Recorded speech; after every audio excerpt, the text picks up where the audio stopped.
many, the service of 9 lessons and carols from King's College, Cambridge, is when Christmas begins.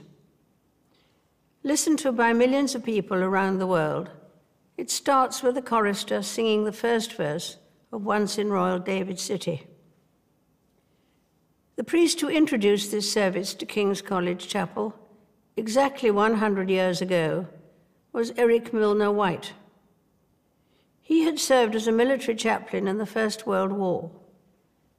Just 6 weeks after the armistice, he wanted a new kind of service, which, with its message of peace and goodwill, spoke to the needs of the times. 2018 has been a year of centenaries. The Royal Air Force celebrated its 100th anniversary with a memorable flypast, demonstrating a thrilling unity of purpose and execution. We owe them and all our armed services our deepest gratitude. My father served in the Royal Navy during the First World War. He was a midshipman in HMS Collingwood at the Battle of Jutland in 1916. The British fleet lost 14 ships and 6,000 men in that engagement. My father wrote in a letter, "How and why we were not hit beats me." Like others, he lost friends in the war.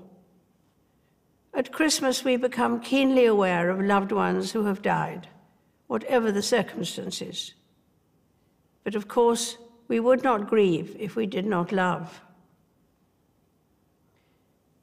Closer to home, it has been a busy year for my family.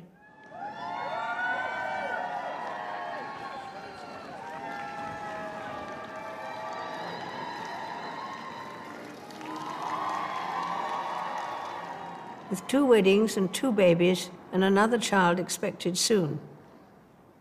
It helps to keep a grandmother well occupied. We have had other celebrations too, including the 70th birthday of the Prince of Wales. Some cultures believe a long life brings wisdom. I'd like to think so.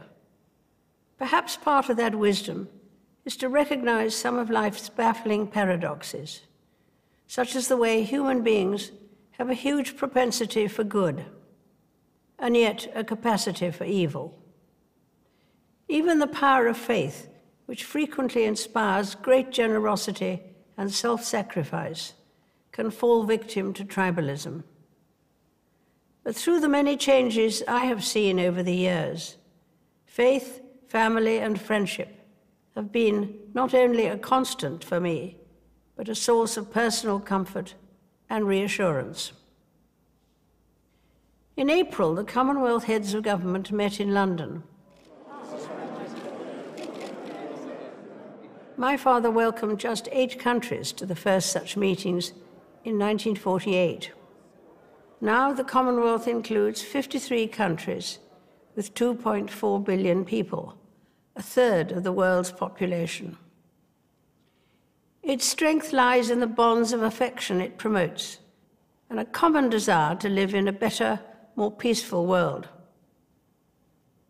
Even with the most deeply held differences, treating the other person with respect and as a fellow human being is always a good first step towards greater understanding.